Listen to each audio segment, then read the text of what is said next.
Hello दोस्तों, VC computer expert में आपका स्वागत है। आप सबको नए साल की बहुत बहुत मुबारक। इस साल का ये मेरा सबसे पहला वीडियो है और इसमें मैं आपको बैलेंस शीट के फार्मूले लगाना सिखाऊंगा जो बैलेंस शीट अकाउंट्स में यूज़ होती है। मेरे पास एक ये पुरानी 2004-05 की बैलेंस शीट पड़ी है, मैं इसके ऊपर आपको फार्मूले लगाना सिखाऊंगा। तो चलो शुरू करते हैं। सबसे पहले एक्सेल में आप कोई भी बैलेंस शीट बना लो। अगर बनी हुई है तो इसको ऐसे ओपन कर लो। इसमें ऐसे बने होते हैं जैसे कि ये फर्स्ट पेज है बैलेंस शीट का और ये है ट्रेडिंग अकाउंट का। इसमें ये होता है प्रॉफिट एंड लॉस अकाउंट और ये कैपिटल अकाउंट है। ये वाला अपना डेप्रिसिएशन चार्ट है। उसके बाद एक डेबिटर की लिस्ट है और ये हमारे पास क्रेडिटर ज़्यादा है इसलिए उसकी 2 लिस्ट हैं। तो जब भी आप इसको प्रीव्यू में चेक करोगे तो ऐसे दिखेंगे। ये वाला पहले आ गया बैलेंस शीट और देखिए दोनों तरफ मार्जिन एक जैसा है, हेडिंग उसके सेंटर में है, ये उनकी अमाउंट्स लिखी हुई हैं। और ये नेक्स्ट शीट आ गया है ट्रेडिंग अकाउंट का और ये प्रॉफिट एंड लॉस अकाउंट है। बिल्कुल ऐसे ही दिखेंगे तो प्रिंटिंग में बहुत बढ़िया निकलेंगे। दोनों तरफ मार्जिन एक जैसा रखना है और हेडिंग सेंटर में होने चाहिए। तो ये कैपिटल अकाउंट आ गया। ऐसे ही ये डेप्रिसिएशन चार्ट है और ये है सन्ड्री डेप्टर का लिस्ट और ये वाली 2 है सन्ड्री क्रेडिटर का लिस्ट, फर्स्ट और सेकंड वाला। तो चलो फार्मूले लगाना शुरू करते हैं। फार्मूले लगाने के लिए सबसे पहले आपको लेना है ट्रेडिंग अकाउंट। तो ये बैलेंस शीट थोड़ा पुराना है 2004-05 का। उस समय वैट सिस्टम होता था लेकिन आजकल जीएसटी चल रहा है। तो जैसे यहाँ पे लिखा है buy sell RD, buy sell export, तो आपके यहाँ पे लिखा आएगा बाय सेल जीएसटी सेल। तो इसको जीएसटी सेल मान लो और ये एक्सपोर्ट है। तो इन दोनों को यहाँ पे टोटल लगाना है। तो उसके लिए क्या करना है, जैसे सिर्फ 2 ही अमाउंट हैं तो आप अगर अपना फार्मूला बनाना चाहो तो आपको इक्वल टू से बनाना है। ठीक है, इक्वल टू लिख के इसको इस सेल को प्लस इस सेल को दोनों को जोड़ देना है। ठीक है, अगर आपको रेडीमेड फार्मूला यूज़ करना है तो ये पड़ा है सम का फार्मूला। तो यहाँ पे टिक करो और दोनों वैल्यूज़ को सिलेक्ट करके एंटर कर दो तो भी सेम ही आंसर आएगा। ठीक है, आप अपना फार्मूला भी बना सकते हो, आप रेडीमेड भी यूज़ कर सकते हो। ठीक है, हम क्या करेंगे, यहाँ पे छोटी जगह है वहाँ पे तो अपने बना लेंगे और यहाँ पे कुछ अमाउंट्स ज़्यादा है वहाँ पे सम का फार्मूला वगैरह यूज़ करेंगे। बैलेंस शीट में सिर्फ प्लस माइनस के फार्मूले ही ज़्यादा यूज़ होते हैं और जहाँ जहाँ पे कहीं पे परसेंटेज निकालनी पड़े वहाँ पे आपको परसेंटेज का फार्मूला बनाना पड़ेगा बस। तो चलो इसका आरडी सेल और एक्सपोर्ट सेल दोनों का यहाँ पे टोटल हो गया है। अब इन दोनों का टोटल मेरे को यहाँ पे लगाना है। तो मैं क्या करूँगा, इक्वल टू लिख के ये वाला सेल प्लस ये वाला सेल, आपको सेल का नंबर देना आता है कंप्यूटर। अब आप सेल के ऊपर टिक करोगे तो कंप्यूटर सेल नंबर अपने आप ले लेगा। जैसे मैंने यहाँ पे टिक किया तो कंप्यूटर ने U13 plus U19 cell number दोनों अपने आप सेलेक्ट किए और एंटर करोगे तो दोनों का यहाँ पे सम हो जाएगा। अब जो ये वाली वैल्यू है इसको मैंने इधर ट्रांसफ़र करना है कि अगर इधर चेंज आए तो इधर भी अपने आप चेंज आए। तो मैं इसको भी इक्वल टू लगा के इसके इक्वल कर दूंगा। तो इक्वल टू करके इसके ऊपर टिक किया और जैसे ही एंटर किया तो ये वाली वैल्यू इसके साथ मैच होगी। अगर यहाँ पे आप कुछ चेंज करोगे तो यहाँ तक सारी वैल्यूज चेंज होगी। अब हमें निकालना है ग्रॉस प्रॉफिट, क्योंकि ट्रेडिंग अकाउंट से ग्रॉस प्रॉफिट निकलता है। तो यहाँ पे एक फार्मूला बनाना है आपको। उसमें क्या करना होता है, इन सारी अमाउंट्स को जोड़कर सम करके इसमें से माइनस करना है। अब जो थोड़ी सी अमाउंट है तो हम अपना फार्मूला बना लेंगे। जैसे इक्वल टू लिखा, इसमें से निकालना है, पहले इसको सेलेक्ट कर लो, फिर माइनस, इसमें से ये वाली माइनस करनी है, फिर माइनस, फिर ये वाली वैल्यू, फिर माइनस, फिर ये वाली वैल्यू। ऐसे करके एक एक करके सारी की सारी वैल्यू सेलेक्ट करो और जब आप एंटर प्रेस करोगे तो यहाँ पे जो आंसर आएगा ग्रॉस प्रॉफिट आएगा। अगर आपको देखना है कि हमारे फार्मूले ठीक लग रहे हैं तो आप किसी अमाउंट्स को चेंज करके देख लो। जैसे ये लेबर आउटसाइड लिखा है, इसकी जगह 0 लिख के देखूंगा, जब भी एंटर करूंगा तो आप देखोगे कि ये जो ट्रेडिंग ये जो ग्रॉस प्रॉफिट का आंसर है चेंज होना चाहिए। तो देखिए ग्रॉस प्रॉफिट चेंज हो गया। मैं इसको कंट्रोल जेड करके अंडू कर देता हूँ। अब हमें नेक्स्ट शीट के ऊपर जाना है। ये है प्रॉफिट एंड लॉस काउंट, और इसमें हम नेट प्रॉफिट निकालते हैं। ट्रेडिंग काउंट में ग्रॉस प्रॉफिट निकालते हैं, प्रॉफिट एंड लॉस काउंट में नेट प्रॉफिट निकालते हैं। अब इसमें अमाउंट्स थोड़ी ज़्यादा हैं, तो यहाँ सम का फार्मूला यूज़ करके दूसरे मेथड से निकालेंगे। तो सबसे पहले इस फाइल का लिंक यहाँ पे लगाना है, इस सेल का। तो मैं चाहता हूँ कि जब यहाँ पे जो आंसर चेंज हो तो पहले यहाँ पे भी चेंज हो। तो इसके ऊपर टिक करके इक्वल टू लिखो और ये वाले के ऊपर टिक कर दो, तो कंप्यूटर अपने आप सेलेक्ट करेगा कि ये वाला सेल P21 के इक्वल हो जाए, तो अपने आप होगा। फिर इसका और इसका सम यहाँ निकालना है, तो सम का फार्मूला लिया और इन दोनों को सेलेक्ट करके एंटर किया। देखिए इन दोनों का सम हो गया है। पहले वाली की तरह इसको इधर भी शिफ्ट करना है, तो इक्वल टू लिख के इसके ऊपर टिक कर दो। यहाँ तक सेम वैसे ही है जैसे पहले निकाला है। अब यहाँ पे कुछ चेंज करेंगे, ठीक है। हमें क्या करना है कि इन सभी का सम करके इसमें से निकालना है। तो पहले मैं यहाँ पे टिक कर देता हूँ सम के फार्मूला। सम के ऊपर टिक करके सारा सेलेक्ट किया और एंटर कर दिया। तो ये क्या हुआ, इन सभी का सम हो गया यहाँ पे, ठीक है, प्लस हो गया यहाँ पे। अब इसमें से निकालना भी है, तो जब भी कोई फार्मूला एडिट करना है तो आपको क्या करना होता है कि F2 प्रेस करना है। आप F2 प्रेस करोगे तो कर्सर सेल के अंदर आ जाएगा। हाँ, इसमें से ये वाला सम निकालना है, तो इसके आगे टिक करके मैं ये वाले सेल के ऊपर टिक कर दूंगा, साथ में माइनस लिख दूंगा।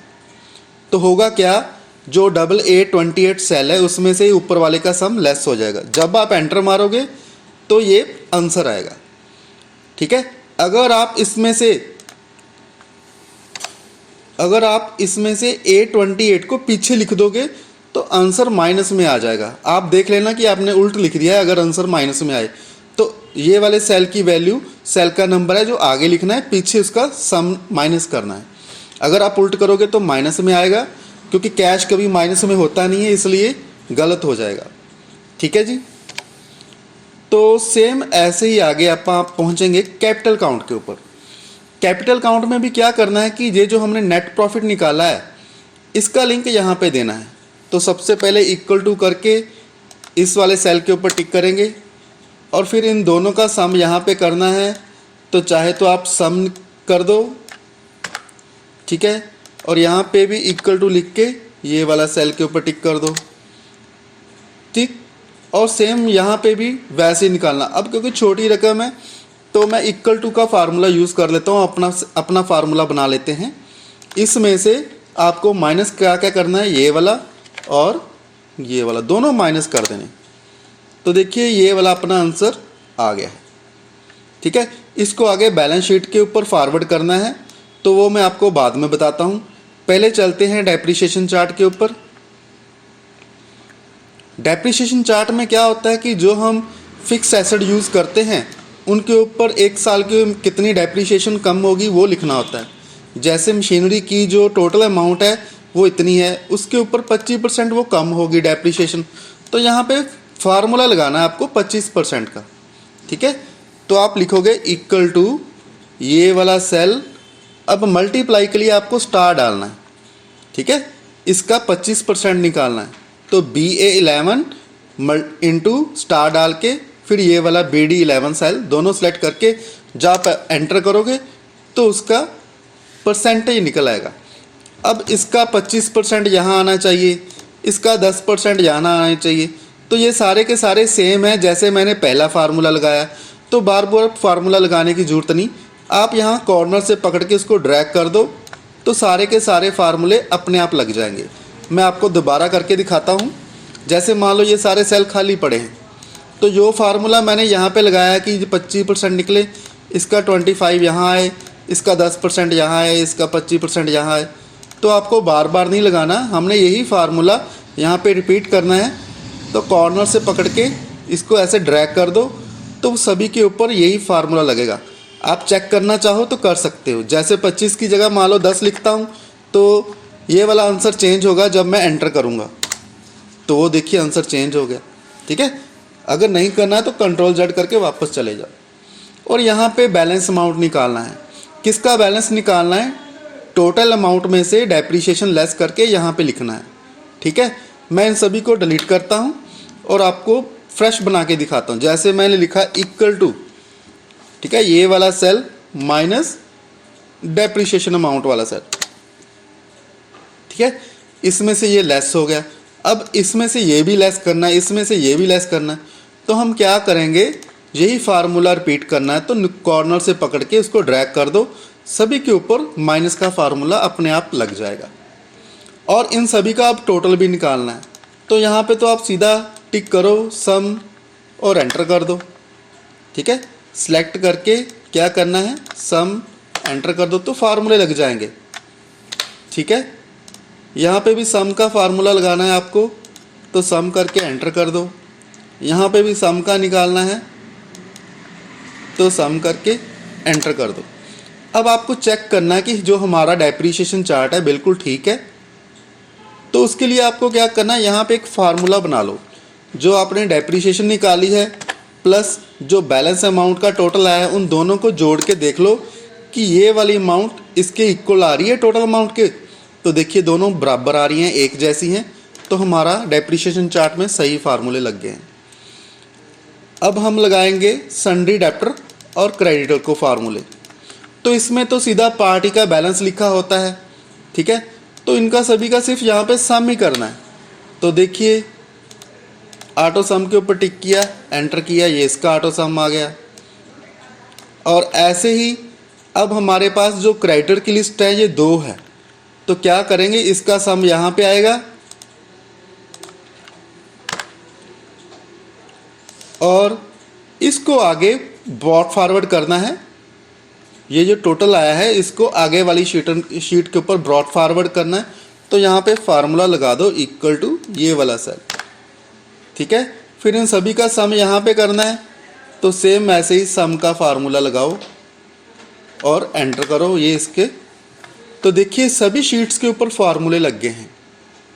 तो अब हमारी जो फर्स्ट वाली शीट है बैलेंस शीट, यहाँ हमने सभी के बैलेंस कैरी फॉरवर्ड करने हैं, ब्रॉड फॉरवर्ड लेके आना है यहाँ पे।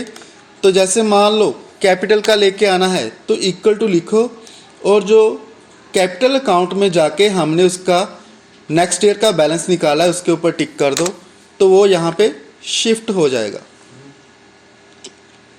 ऐसे डेप्रीशिएशन चार्ट का निकालना है। तो मैं इक्वल टू करके ये वाली बैलेंस यहाँ पे टिक कर दूंगा। ये बैलेंस यहाँ पे शिफ्ट हो गया है। अब cash in hand, bank balance वगैरह तो पार्टी के होते ही हैं। ऐसे ही ये जो डेप्टर का टोटल है यहाँ पे आना चाहिए। तो इक्वल टू सन्ड्री डेप्टर का टोटल ये वाला है, इसके ऊपर टिक करो तो ये आगे शिफ्ट हो जाएगा। और ये क्लोजिंग स्टॉक है, क्लोजिंग स्टॉक जो कि हमने यहाँ पे ट्रेडिंग अकाउंट में डाला है, वहाँ से यहाँ पे शिफ्ट करना है। इक्वल टू लिख के क्लोजिंग स्टॉक के ऊपर टिक करो। तो देखिए क्लोजिंग स्टॉक का बैलेंस भी यहाँ पे आ गया है। और यहाँ पे हमने सन्ड्री क्रेडिटर वाली बैलेंस शीट का यहाँ पे लगाना है। तो इक्वल टू लिख के ये वाला सेल सेलेक्ट करना है। ठीक है, पहले यहाँ पे लिखेंगे इक्वल टू और फिर यहाँ पे टिक करके एंटर कर दो तो उसका बैलेंस यहाँ पे आ गया। अब जो बैलेंस शीट होती है उसमें डेब्टर और क्रेडिटर यानी कि ये जो लाइबिलिटी और एसेट्स हैं ये इक्वल होने चाहिए। तो इन सभी का यहाँ पे ऑटो सम के साथ जोड़ कर दो, प्लस कर दो। ठीक है, और इधर भी ऑटो सम का निकालेंगे। तो ये दोनों बैलेंस एक जैसे होने चाहिए। ठीक है, जैसे इसमें भी 13,48,974.70 है, सेम टू सेम वैसे दोनों एक जैसे हैं। अब चेक करना होता है, चेक करना पड़ता है कि ये हमारे फार्मूले बिल्कुल ठीक हैं। तो आप क्या करो, कोई भी अमाउंट कम ज़्यादा करके देख लो तो सभी के सभी आंसर चेंज होने चाहिए। ठीक है, जैसे ये जैसे ये मान लो ट्रेडिंग काउंट है, इसमें से जो लेबर है, ठीक है, उसको मैं डिलीट करके ज़ीरो कर देता हूँ। जब मैंने ज़ीरो किया तो यहाँ पे आंसर चेंज हो गया, ठीक है, यहाँ पे नेट प्रॉफिट का आंसर चेंज हो गया, और यहाँ पे बैलेंस जो नेक्स्ट ईयर फॉरवर्ड किया आंसर चेंज हो गया। अब इसका लिंक पहले वाली शीट के ऊपर है तो उसका आंसर चेंज हो गया। तो नीचे भी आप देखोगे दोनों के बैलेंस में डिफरेंस आ गया, ठीक है। अगर मैं मान लो कंट्रोल Z कर देता हूँ तो आप देखोगे कि दोनों आंसर एक जैसे ही हैं, ठीक है। जब भी चेक करना है तो आप इसमें से कोई चीज़ चेंज करके देखो, तो आपके सारे के सारे आंसर बैलेंस चेंज होंगे, ठीक है, यहाँ से लेके लास्ट से बैलेंस शीट तक के। बस ऐसे ही आपको बैलेंस शीट में सारे फार्मूलेज लगाने हैं। तो दोस्तों, अगर आपको वीडियो अच्छी लगी हो प्लीज़ इसको लाइक और शेयर जरूर कीजिएगा। थैंक यू दोस्तों।